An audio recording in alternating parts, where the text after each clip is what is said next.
Fala galera! Esse aqui vai ser um vídeo de apresentação do canal e de mim mesmo, e é um que eu não tinha planejado inicialmente, mas eu acho que ele deveria ocorrer em algum momento. Então por que não logo no começo, né? Parte de vocês já me viram participando à esquerda falando sobre impunidade, mas como eu recebi de feedback daquele vídeo, eu não me apresentei muito bem, nem mesmo o projeto Cifra Oculta. Então vamos lá, né? Roda essa vinheta.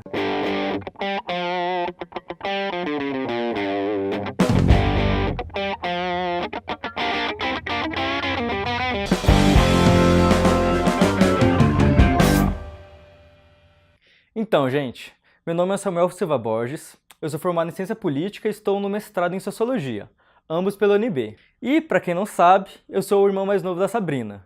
E a gente se apoia muito mutuamente, além de ter várias afinidades teóricas e políticas. O próprio Cifra Oculta só está sendo possível com a estrutura que ela já montou para a esquerda, com a ajuda das doações no Apoia-se, para arcar com todos os equipamentos da produção audiovisual. E eu mesmo estou ao cargo aqui do roteiro e edição. Ela está me dirigindo nesse momento. Oi, pessoal! Apesar do apoio e da influência, nossas trajetórias também têm muitas peculiaridades. E eu acho que para contextualizar o surgimento e a proposta desse programa, é importante eu resumir essa trajetória. Para começar, eu só fui me interessar por política em 2010, na época das eleições. Eu já gostava de estudar história e estava me dando conta da importância de entender e mudar a realidade que eu me inseria. Cheguei a entrar num grêmio estudantil, cogitei entrar num curso em que acabei me formando, e criei um blog pessoal para postar uns textos sobre política e sociedade. Acontece que nessa primeira fase de politização, eu era muito despolitizado pelas minhas fontes de informação, vulgo, revista Veja e blogs liberais e conservadores como o do Reinaldo Azevedo, que me faziam ver o Bolsa Família como assistencialismo que incentivava as pessoas a continuarem pobres, cotas como uma inversão de valores que prejudicava quem tinha mais mérito, e que o problema do Brasil podia ser resumido à corrupção do PT. Se vocês acham que isso já era o fundo do poço, gente, eu cheguei a mandar carta aberta para o Jair Bolsonaro, isso em 2011, muito antes de ele virar tão popular. Tenso, né? Mas veja como as coisas são complexas e contraditórias no senso comum.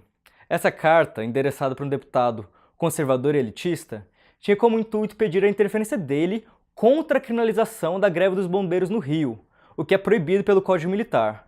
Ou seja, tinha um fundo trabalhista e até progressista. E aqui eu já insiro uma reflexão desse momento que eu trago até hoje.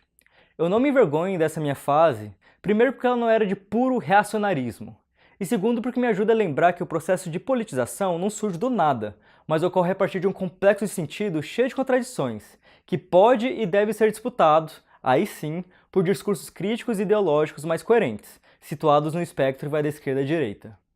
A questão é que a gente tem que ter paciência e buscar ser pedagógico, em vez de simplesmente rotular o outro como conservador e elitista, mesmo que haja elementos no discurso da pessoa que sejam de fato conservadores e elitistas. Porque muitas vezes isso é pouco consolidado e coexiste com posições progressistas e igualitárias.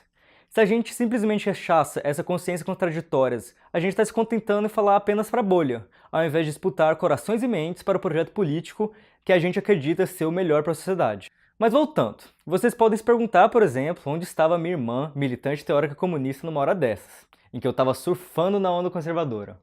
Mas real é que ela nunca ficou me controlando, só fazia umas sugestões de leitura, contestava alguns pontos mais bizarros, quase como uma abordagem de redução de danos. Meu caminho eu trilhava por conta e risco. Mas enfim, eu entrei na UNB, deixei o blog para trás e comecei a estudar sobretudo filosofia política e moral, ficando interessado pelas correntes pacifistas e da resistência não violenta, desobediência civil e tal. Gente que nem o Gandhi, o Tolstói, Thoreau, Luther King. E eu fiquei nessa até 8 de junho de 2013, quando um protesto do MPL em São Paulo, a PM massacrou os manifestantes que gritavam "Violência! Sem violência! Sem violência! Sem violência! Sem violência!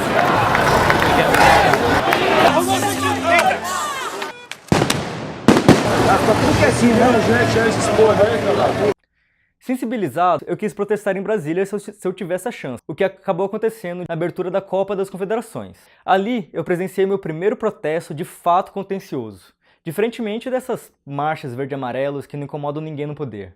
Eu comecei a perceber um monte de coisa que eu não enxergava na minha posição de estudante branco da classe média fechado na sua bolha social. Por exemplo, que a PM não precisa de nenhum pretexto para agir de maneira extremamente truculenta, atacando gente que não está fazendo absolutamente nada de errado ou ilegal. E a primeira vez que você leva spray de pimenta, inala gás lacrimogênio, estoura bomba de efeito moral do seu lado e corre num tumulto sem conseguir enxergar, ouvir e respirar direito, a gente não esquece. Também vi que a violência quase sempre partia da PM e não dos manifestantes, apesar da mídia hegemônica, logo após, tentar dizer o contrário. Daí aprendi também a sempre desconfiar dos jornais. Depois desse dia, foi como se eu começasse a acordar de um sonho, despertando um maior senso crítico da realidade social. Minha ideia era participar ao máximo das jornadas de junho, para ver tudo com meus próprios olhos. Ver e conversar, se possível, com a PM, acompanhar os jornalistas, os militantes organizados, os manifestantes independentes, os black blocs, os pacifistas, os contra-vandalismo e toda a maluquice e diversidade que se encontrava por lá. O que é importante daí é que até então eu não me posicionava entre esquerda e direita, mas foi a partir dos protestos que eu comecei a escutar com mais cuidado o que a esquerda falava, porque é desse campo que vinham os discursos mais verdadeiros comparados ao que eu estava vendo e vivenciando, sobretudo no que se refere à violência policial, que no aglomerado de pautas da época era o que mais me engajava. Foram muitos protestos na Esplanada, debates na UNB, Assembleia Popular dos Povos e afins, até que em 30 de julho eu acabei sendo preso num protesto em Goiânia, junto a cerca de outros 20 manifestantes. Esse evento, acho que foi o principal divisor de águas na minha trajetória, nascendo de lá alguém comprometido em compreender criticamente o sistema penal. Se eu fosse narrar tudo o que aconteceu, esse vídeo aqui ficaria enorme, mas eu posso resumir que foi um protesto esvaziado, que tinha sim uma provocação inconsequente de alguns black blocs contra a polícia, e a repressão veio, teve corre-corre, e eu tive azar de estar no bolo que acabou sendo preso. Daí já se tira que a prisão foi legal, porque o que motivou ela foi que a polícia precisava de bodes expiatórios para exibir na mídia depois, então qualquer um servia. Enquanto a gente ficou detido, ocorreram um monte de abusos por parte dos policiais. Teve esculacho e porrada no baculejo, amassaram a galera no camburão, chamaram geral de viadinho, além de ter um flagrante forjato bizarro.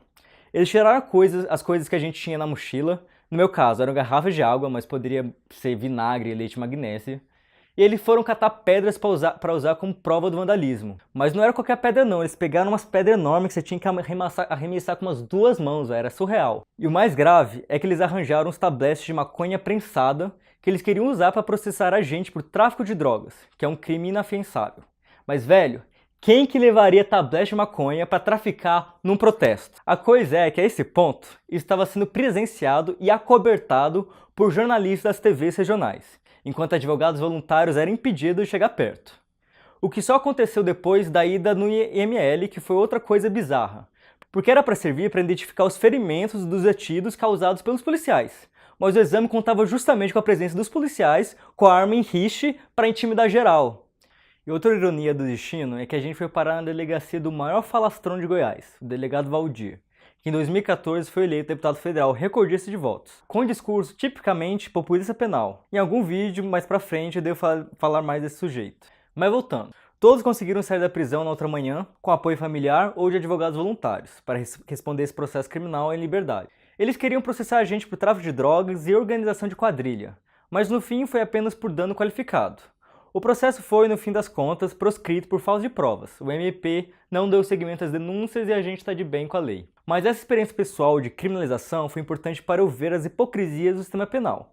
Eu, que não fiz nada de ilegal, fui reprimido de maneira extremamente ilegal. Então que porra de sistema de justiça é esse? E bem mais do que isso, desde aquela época eu estava ligado na perseguição bem mais severa e absurda que estava rolando de gente como a Sininho e o Rafael Braga, o que me deu bastante noção do que é seletividade penal, só que do lado mais privilegiado. Daí vocês podem entender por que eu quis me organizar e estudar prioritariamente não uma violência em abstrato, como os dos pacifistas ingênuos, mas as violências das dominações sociais, de classe, raça e gênero, que passam desde dimensões ideológicas, simbólicas e discursivas, mas também pela coerção, pelas instituições do sistema penal, das polícias, da legislação penal e das prisões. Enfim, foi a partir daí, pelo final de 2013, que eu comecei a estudar a desmilitarização da polícia, criminologia crítica, segurança pública e elegi como objeto de estudo central a política de guerra às drogas nas Américas, que perpassa questões como imperialismo yankee, capitalismo, racismo, sexismo, encarceramento em massa,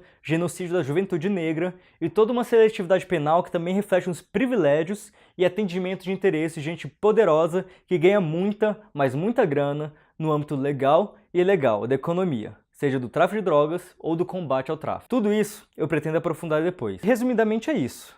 Acho que dá para vocês terem uma ideia desse meu percurso e por que agora eu começo esse canal, para criticar o sistema penal, que promete o que não cumpre, segurança e justiça, e cumpre o que não promete, reprodução das dominações sociais. Minha ideia é, nos primeiros vídeos, dar uma base, ao mesmo tempo fundamentada teoricamente, de fácil compreensão, dos principais conceitos da criminologia crítica, como cifra oculta e seletividade penal, para mais para frente discutir questões de conjuntura, como a crise penitenciária, o populismo penal, controle de armas, homicídios, legalização das drogas, etc. Para finalizar, eu resgato o que eu falei anteriormente sobre disputar as consciências contraditórias.